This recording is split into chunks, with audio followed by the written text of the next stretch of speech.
Com 9 dias para o fechamento da janela de transferências, o Internacional ainda tem 4 negociações em andamento. 4 nomes que ainda podem chegar ao Internacional até esse dia 7 de março. No vídeo de hoje eu quero te falar um pouco mais sobre essa possibilidade. Último treino do técnico Eduardo Cudê já antes do jogo contra a equipe do AS de Arapiraca, que já acontece nesta quarta-feira. Jogo importantíssimo, classificatório, onde se o Inter perder está eliminado da competição. E também quero te falar sobre a reapresentação de Fernando, volante, que nesta sexta-feira deve começar a treinar no Internacional e fica à disposição para a Copa do Brasil, Brasileirão, segunda fase de Copa do Brasil, mas eu quero te dar mais detalhes no vídeo de hoje. Então, só antes, para a vinheta.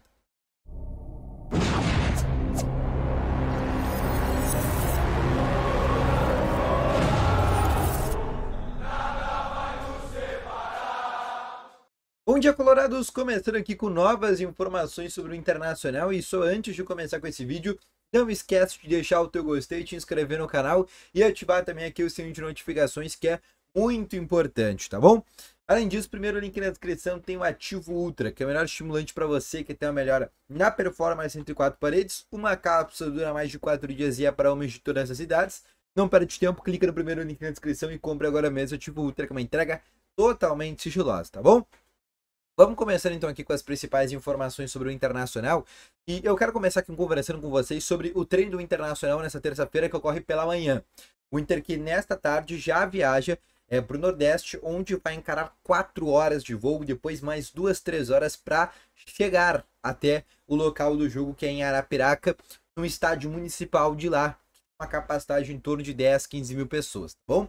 Mas o que eu quero te falar é sobre o time que o técnico Eduardo Cudê deve colocar a campo. Num time onde não deve ter Gabriel Mercado, Sérgio Rocher e o Ender Valencia ainda é dúvida. Não saiu a lista de relacionados, como eu te falei, o Inter treinou ainda nesta manhã.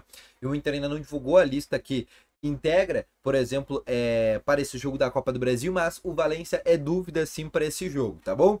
Sobre tendência de escalação, tá? Um time que deve ser muito parecido do que venceu o Grêmio por 3-2. Por Antony no gol, Bustos na lateral direita, aí como não deve ter o mercado, é uma manutenção de Vitão, Robert Renan. Na lateral esquerda, a presença do René. Meio de campo com Arangues e Bruno Henrique, Wanderson e Maurício. Na frente, o Lucas Alário e Alan Patrick. Como eu te falei, pode ter ainda entrado o Ender Valencia nesse time, mas ele é dúvida para esse jogo e aí eu coloquei Lucas Alário no seu lugar. Essa é a tendência de escalação que o técnico Eduardo Cudê deve levar para esse jogo contra o Asa. Lembrando, qualquer vitória do Inter classifica o Inter. Empate também classifica o Internacional e em caso de derrota aí é eliminação já na primeira fase de Copa do Brasil. Caso o Inter classifique contra o Asa, o Inter ganha 945 mil da classificação, ou seja, só de jogar e passar do Asa, o Inter ganha basicamente R$1 milhão já de avançar para a segunda fase.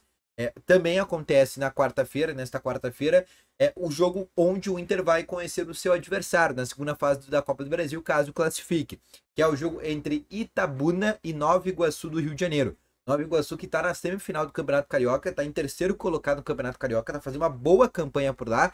Tem um jogador que está se destacando muito por lá, que é o centroavante deles, que inclusive vem tirando até um certo interesse por parte da equipe do Vasco.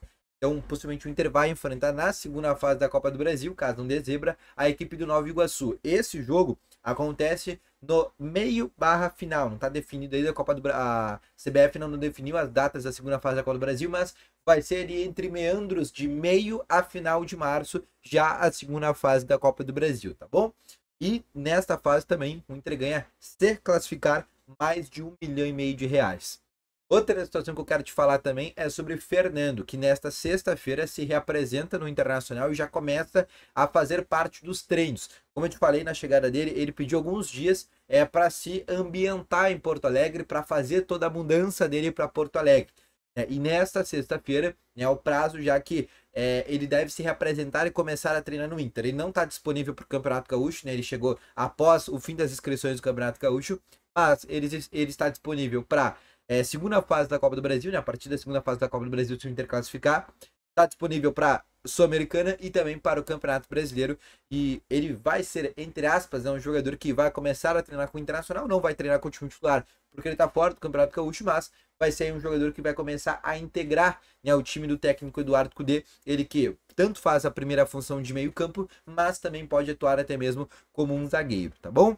Falando sobre a janela de transferências do Inter, que fecha daqui a exatos 9 dias. Daqui 9 dias a gente tem o fechamento da janela de transferências do Internacional, que fecha no próximo dia 7 de março, às 9 horas da noite.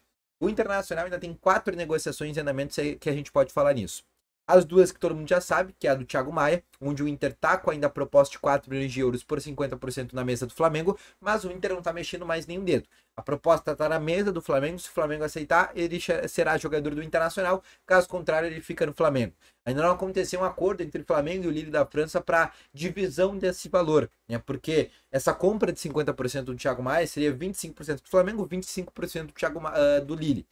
Só que Flamengo e Lille ainda não entraram em acordo da divisão dos valores. Mas o Inter não vai dar mais nenhum tipo de valor. Vai ser aquela proposta, se o Flamengo aceitar, ele vem pro Inter, se não, o Inter desistiu do jogador, mas a proposta segue na mesa. Sobre o Borré, o Inter vai se reunir com a direção do Werder Bremen antes do dia 7 para definir uma vinda antecipada. O próprio Clemens Fritz, diretor do Werder Bremen, falou de maneira oficial que vai acontecer uma reunião e a direção do Werder Bremen vai olhar os prós e contras de uma liberação antecipada para o Borré. A informação que você tem lá, e o próprio diretor do Werder disse, é que o Borré não é um jogador mais importante para o Werder. Né? Tanto é que, por exemplo, no último jogo ele sequer entrou desde que eles contrataram a reposição na última janela de transferências. E o Borré tá forçando a saída lá do Werder. Informação que tem aqui de Porto Alegre, trazida pelo Jairo Vink, é que o jogador vai chegar ao Internacional agora. Informação que eu também tenho de bastidor é que o Inter tem ampla convicção que o Borré chegará até o dia 7 de março. Tá? Outra situação, o Inter procura também mais 2 posições. Um goleiro, né, todo mundo sabe, o próprio Magrão já confirmou isso de maneira oficial algumas semanas atrás, que o Inter está na busca para o goleiro. No vídeo de ontem à tarde falei do nome do Marcelo Godoy, que foi o nome que o Inter procurou, mas em função de toda a identificação que ele tem com o Grêmio, é um nome que não deve ser contratado. Mas enfim, o Inter está atrás de um goleiro, principalmente para repor a saída do Kehler e também para repor a lesão do Ivan e até mesmo a lesão que ainda acontece com o Rocher e o fato do Rocher ainda ser muitas vezes convocado e vai ficar fora durante a própria Copa América, o Inter tá atrás ainda de um goleiro. Outra situação também que o Inter quer trazer, lateral esquerdo. Nem preciso te explicar o motivo do porquê que o Inter quer um lateral esquerdo. Além do fato numérico do elenco, onde o Inter hoje só tem 2 laterais esquerdos, onde um deles é o Tauan Lara, que ainda é um jogador que não tá assim no seu auge físico, o outro é o René, que todo mundo sabe o que vem acontecendo com o René nos últimos jogos. Então, devido a toda essa situação, o Inter está assim atrás do lateral esquerdo. Todo mundo sabe o sonho do Inter da lateral esquerda, que é o Alexandre da Juventus, que tem contrato terminando, mas além dele ser um nome que só poderia, por exemplo, vir na metade da temporada, é um nome que nesse momento não teria interesse em voltar ao futebol brasileiro, e se voltar ao futebol brasileiro, gostaria de voltar ao clube do coração dele, que é o Santos.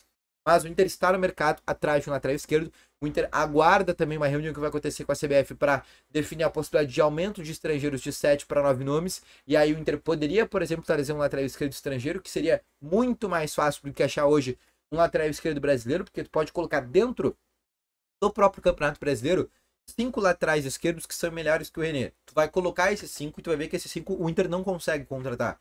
E depois desses 5, dificilmente vai achar laterais esquerdos melhores dentro do futebol brasileiro. Colocando no cenário europeu é muito mais difícil ainda.